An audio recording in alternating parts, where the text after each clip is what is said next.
ಆತ್ಮೀಯ ಬಂಧುಗಳೇ, ಶ್ರೀರಾಮಚರಿತಮಾನಸ ಅಯೋಧ್ಯಾಕಾಂಡ.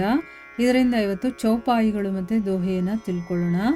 ಜಾಯಿ ನಿಕಟ ಪಹಿಚಾನಿತರು ಚಾಹ ಸಮನಿ ಸಬ ಸೋಚ ಮಾಗತ್ ಅಭಿಮತ್ ಪಾವ ಜಗ ರಾವು ರಂಕು ಭಲ ಪೋಚ लखी सब विधि गुरु स्वामी सनेहू मिटेवु क्षोभु नहीं मन संदेहू अब करुणा कर कीजिय सोई जनहित प्रभु चित क्षोभु न होई जो सेवकु साहिबहि संकोची निज हित चहई तासुमति पोची सेवक हित साहिब सेवकाई करई सकल सुख लोभ बिहाई स्वारथु नाथ फिरे सबही का किए रजाई कोटि विधि नीका यह स्वार्थ परमार्थ सारो सकल सुकृत फल सुगति सिंगारो देव एक बिनती सुनी मोरी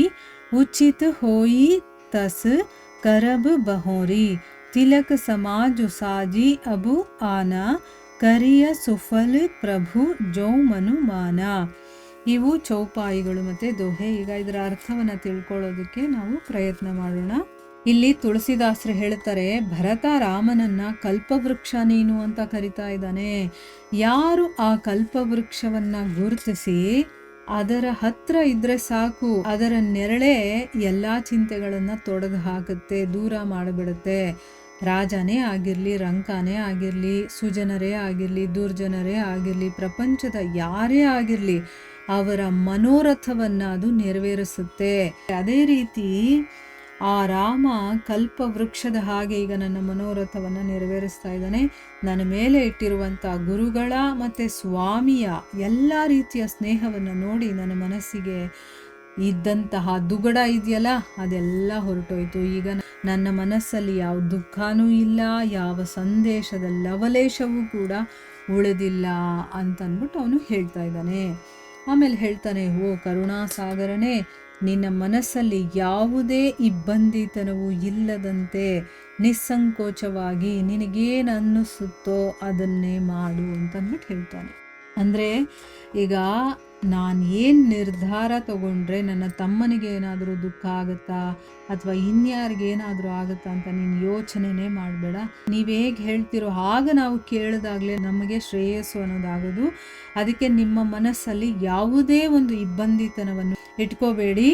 ನಿಸ್ಸಂಕೋಚವಾಗಿ ನಿಮ್ಗೇನು ಅನಿಸುತ್ತೋ ಅದನ್ನೇ ಮಾಡಿ ಅಂತಂದ್ಬಿಟ್ಟು ಹೇಳ್ತಾನೆ. ತನ್ನ ಸ್ವಾಮಿಯನ್ನ ಸಂದಿಗ್ಧದಲ್ಲಿ ಹಾಕುವಂಥ, ತನ್ನ ಸ್ವಾರ್ಥವನ್ನೇ ಬಯಸುವಂಥ ಸೇವಕನ ಬುದ್ಧಿ ಹೀನವಾಗಿರುವಂಥದ್ದು. ಅಂದರೆ ಈಗ ಒಬ್ಬ ಸ್ವಾಮಿ ಮತ್ತು ಸೇವಕ ಹೇಗಿರಬೇಕು ಅಂತಂದರೆ, ತನ್ನ ಸ್ವಾಮಿಯನ್ನ ಯಾವುದೋ ಒಂದು ಗೊಂದಲದಲ್ಲಿ ಸಿಕ್ಕಾಕಿಸಬಾರ್ದು ಒಬ್ಬ ಸೇವಕ, ಆಯಿತಾ. ಅವನು ನೆಮ್ಮದಿಯಾಗಿರೋ ಥರ ನೋಡ್ಕೋಬೇಕು, ಅವನು ಸಂತೋಷವಾಗಿರೋ ಥರ ನೋಡ್ಕೋಬೇಕು. ಬರೀ ತನ್ನ ಸ್ವಾರ್ಥವನ್ನು ಏನಾದರೂ ಬಯಸಿದ್ರೆ ಸೇವಕನಾಗಿರುವಂಥವನು ಅವನ ಬುದ್ಧಿಹೀನವಾಗಿರುವಂಥದ್ದು ಅಂತ ಇಲ್ಲಿ ಹೇಳ್ತಾ ಇದ್ದಾನೆ. ಸೊ ನಾನು ಇವಾಗ ನಿಮ್ಮ ಸೇವಕನಾಗಿರೋದ್ರಿಂದ ನೀವು ನನ್ನ ಸ್ವಾಮಿ, ನಿಮ್ಮನ್ನು ಸಂದಿಗ್ಧದಲ್ಲಿ ಹಾಕಬಾರದು. ಆ ರೀತಿ ಮಾಡಿದ್ರೆ ಅಂಥ ಸೇವಕನ ಬುದ್ಧಿಹೀನ ಅಂತಂದ್ಬಿಟ್ಟು ನಾನು ಅಂದ್ಕೊಂಡಿದ್ದೀನಿ. ತನ್ನ ಸುಖಗಳನ್ನು, ಲೋಭವನ್ನು ಬಿಟ್ಟು ಸ್ವಾಮಿಯ ಸೇವೆ ಮಾಡೋದ್ರಲ್ಲೇ ನಿಜವಾಗ್ಲೂ ಸೇವಕನ ಹಿತ ಇದೆ ಅಂತಂದ್ಬಿಟ್ಟು ಅವನು ಹೇಳ್ತಾನೆ.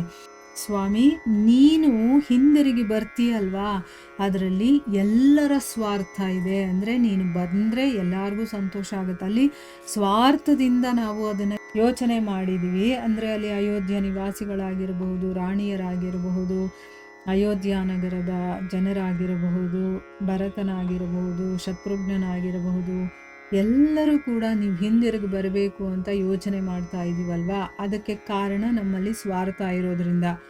ಆದರೆ ನಿಮ್ಮ ಆಜ್ಞೆಯನ್ನು ಪಾಲಿಸೋದ್ರಲ್ಲಿ ನಿಜವಾಗ್ಲೂ ಅನಂತವಾದಂಥ ಶ್ರೇಯಸ್ಸಿದೆ. ಅಂದ್ರೇನು, ಅನಂತ ಕಾಲದವರೆಗೂ ಕೂಡ ನಮ್ಮನ್ನು ನೆನೆಸ್ಕೋಬೇಕು, ನಮ್ಮ ಶ್ರೇಯಸ್ಸು ಅಲ್ಲಿವರೆಗೂ ಇರಬೇಕು. ಆ ರೀತಿ ಆಗತ್ತೆ. ಇದೇ ಸ್ವಾರ್ಥ ಮತ್ತು ಪರಮಾರ್ಥಗಳ ಸಾರ ಅಂತ ಹೇಳ್ತಾ ಇದ್ದಾರೆ. ಅಂದರೆ ಏನು, ಬರೀ ನಮ್ಮ ಬಗ್ಗೆ ಯೋಚನೆ ಮಾಡಿ ರಾಮನನ್ನು ಕರ್ಕೊಂಡು ಹೋಗ್ಬಿಟ್ರೆ ಅದು ಸ್ವಾರ್ಥ ಅನ್ನಿಸ್ಕೊಳ್ಳುತ್ತೆ. ಆದರೆ ಯಾವಾಗ ಭಗವಂತನ ಇಚ್ಛೆ ಏನಿದೆಯೋ ಆ ರೀತಿ ನಾವು ಮಾಡಿದಾಗ ಅದು ಶ್ರೇಯಸ್ಕರ ಅಂತ ಅನ್ನಿಸ್ಕೊಳ್ಳುತ್ತೆ. ಶ್ರೇಯಸ್ಸು ನಮಗೆ ಸಿಗುತ್ತೆ ಅದರಲ್ಲಿ. ಇದೇ ಸ್ವಾರ್ಥ ಮತ್ತು ಪರಮಾರ್ಥ ಅನ್ನೋದು. ಆಯ್ತಾ. ಈಗ ಭಗವದ್ಗೀತೆನಲ್ಲೂ ಭಗವಂತ ಹೇಳಿದಾನಲ್ವಾ, ನೀನು ಕರ್ಮದ ಫಲಾಸಕ್ತಿಯನ್ನ ಮನಸ್ಸಲ್ಲಿಟ್ಕೊಂಡು ಕರ್ಮ ಮಾಡಿದಾಗ ಅದು ಸ್ವಾರ್ಥ ಅನ್ನಿಸ್ಕೊಳ್ಳುತ್ತೆ. ಆದರೆ ಅದೇ ಕೆಲಸವನ್ನ ನೀನು ಭಗವಂತನ ಸೇವೆ, ಭಗವಂತನಿಗೆ ನಾನು ಮಾಡ್ತಾ ಇದ್ದೀನಿ, ಅವನಿಗೆ ಸಮರ್ಪಣೆ ಮಾಡಿ ಈ ಕೆಲಸ ಮಾಡ್ತಾ ಇದ್ದೀನಿ ಅಂತ ಅಂದ್ಕೊಂಡು ನೀವು ಕೆಲಸ ಮಾಡಿದಾಗ ಅದು ನಿಜವಾಗ್ಲೂ ಪರಮಾರ್ಥ ಅಂತ ಅನ್ನಿಸ್ಕೊಳ್ಳುತ್ತೆ. ಸೊ ಅದಕ್ಕೆ ಇದನ್ನೇ ಸ್ವಾರ್ಥ ಪರಮಾರ್ಥಗಳ ಸಾರ ಅಂತ ಹೇಳಿದ್ದಾರೆ. ಆಮೇಲೆ ಸಕಲ ಸುಕೃತಗಳು, ನಾವು ಏನೇನೆಲ್ಲ ಒಳ್ಳೆ ಕೆಲಸಗಳನ್ನು ಮಾಡಿದೀವೋ ಅದರ ಫಲ ಮತ್ತು ಎಲ್ಲ ಸದ್ಗತಿಗಳಿಗೆ ಇದು ಭೂಷಣವಾಗಿರುತ್ತೆ. ಯಾವುದು ಭಗವಂತ ಏನು ಹೇಳ್ತಾನೋ ಅದನ್ನು ಕೇಳೋದು. ಮುಂದುವರೆದು ಹೇಳ್ತಾನೆ ದೇವನೇ, ತಾವು ನನ್ನ ಒಂದು ಬಿನ್ನಹವನ್ನು ಆಲಿಸಿ. ಅಂದರೆ ನಾನು ಇಲ್ಲಿ ಕೇಳ್ಕೊಳ್ತಾ ಇಲ್ಲ, ನಾನೊಂದು ವಿನಂತಿ ಮಾಡ್ಕೊಳ್ತೀನಿ, ನಿಮಗೆ ಸರಿ ಅನಿಸೋದನ್ನು ನೀವು ಮಾಡಿ. ಪಟ್ಟಾಭಿಷೇಕದ ಎಲ್ಲ ಸಾಮಗ್ರಿಗಳು ಏನೇನು ಬೇಕೋ ಪಟ್ಟಾಭಿಷೇಕಕ್ಕೆ ಎಲ್ಲವನ್ನು ಕೂಡ ನಾವು ಇಲ್ಲಿಗೆ ತಂದಿದ್ದೀವಿ. ಪ್ರಭುವಿನ ಮನಸ್ಸಿಗೆ, ಅಂದರೆ ನೀವಿವಾಗ ಇಷ್ಟಪಟ್ಟರೆ, ಒಪ್ಪಿಗೆ ಆದರೆ ನಿಮಗೆ ಅವುಗಳನ್ನು ಸಾರ್ಥಕಗೊಳಿಸಿರಿ ಅಂತ ಹೇಳ್ತಾನೆ. ಅಂದರೆ ಪಟ್ಟಾಭಿಷೇಕ ಮಾಡ್ಕೊಳ್ಳಿ ಅಂತ ಅವನು ಡೈರೆಕ್ಟಾಗಿ ಹೇಳ್ತಾ ಇಲ್ಲ, ಆದರೆ ನನ್ನ ಒಂದು ವಿನಂತಿ, ಪಟ್ಟಾಭಿಷೇಕದ ಸಾಮಾನುಗಳು ಎಲ್ಲವನ್ನು ನಾವು ತಂದಿದ್ದೀವಿ, ನಿಮ್ಮ ಮನಸ್ಸಿಗೆ ಏನು ತೊಂದರೆ ಇಲ್ಲ ಅಂತ ಅನಿಸೋದಾದರೆ ನೀವು ಅದನ್ನು ಉಪಯೋಗ ಮಾಡಬೇಕು, ಅಂದರೆ ನೀವು ಪಟ್ಟಾಭಿಷೇಕ ಮಾಡಿಸ್ಕೊಳ್ಬೇಕು ಅಂತಂದ್ಬಿಟ್ಟು ಹೇಳ್ತಾ ಇದ್ದಾನೆ.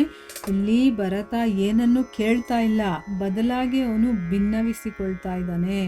ಪರಿಸ್ಥಿತಿ ಹೀಗಿದೆ, ಏನು ಅಂತಂದರೆ ತನ್ನ ಮನಸ್ಸಿನ ಯೋಚನೆಯನ್ನು ಹೇಳ್ತಾನೆ, ಮತ್ತು ನೀವು ಹೇಗೆ ಹೇಳ್ತಿರೋ ಹಾಗೆ ಮಾಡೋಣ ಅಂತ ಹೇಳ್ತಾ ಇದ್ದಾನೆ. ಇದರಲ್ಲೇ ಎಲ್ಲರಿಗೂ ಕೂಡ ಒಳ್ಳೆಯದಾಗುತ್ತೆ ಅಂತ ಕೂಡ ಹೇಳ್ತಾನೆ. ಅವನ ವಿನಂತಿ ಏನು, ಅಂದರೆ ಅವನು ಏನನ್ನು ಕೇಳ್ಕೊಳ್ತಾನೆ ಅನ್ನೋದನ್ನು ನಾವು ಮುಂದಿನ ಭಾಗದಲ್ಲಿ ತಿಳ್ಕೊಳ್ಳೋಣ. ಇಲ್ಲಿ ಸಾಮಗ್ರಿಗಳನ್ನೆಲ್ಲ ತಂದಿದ್ದೀನಿ, ಆಮೇಲೆ ನನ್ನ ಒಂದು ವಿನಂತಿಯನ್ನು ನೀವು ಕೇಳಿಸ್ಕೊಳ್ಳಿ. ನಿಮ್ಮ ಮನಸ್ಸಿಗೆ ಅದು ಪರವಾಗಿಲ್ಲ ಅನಿಸಿದ್ರೆ, ಮಾಡಬೇಕು ಅನಿಸಿದ್ರೆ ನೀವು ಅದನ್ನು ಮಾಡಿ. ಯಾಕಂದರೆ ನೀವೇನು ಹೇಳ್ತಿರೋ ಆ ರೀತಿ ಕೇಳೋದ್ರಲ್ಲೇ ನಮ್ಮೆಲ್ಲರಿಗೂ ಕೂಡ ಶ್ರೇಯಸ್ಸಿರೋದು. ಇಲ್ಲಿ ಬರೀ ನನ್ನೊಬ್ಬನ ಬಗ್ಗೆ ಯೋಚನೆ ಮಾಡಿ ಸ್ವಾರ್ಥದಿಂದ ನಾನು ಯೋಚನೆ ಮಾಡೋದಕ್ಕೆ ಇಷ್ಟಪಡೋದಿಲ್ಲ. ಎಲ್ಲರಿಗೂ ಒಳಿತಾಗಬೇಕು, ನೀವು ಹೇಳಿದ್ದನ್ನು ಮಾಡಿದಾಗ ಎಲ್ಲರಿಗೂ ಒಳಿತಾಗತ್ತೆ ಅನ್ನೋ ಒಂದು ರೀತಿಯಲ್ಲಿ ಇಲ್ಲಿ ವಿನಂತಿ ಮಾಡ್ಕೊಳ್ತಾ ಇದ್ದಾನೆ. ಏನು ವಿನಂತಿ ಮಾಡ್ಕೊಳ್ತಾನೆ ಅನ್ನೋದನ್ನು ನಾವು ಮುಂದಿನ ಭಾಗದಲ್ಲಿ ತಿಳ್ಕೊಳ್ಳೋಣ. ಹರೇ ಕೃಷ್ಣ.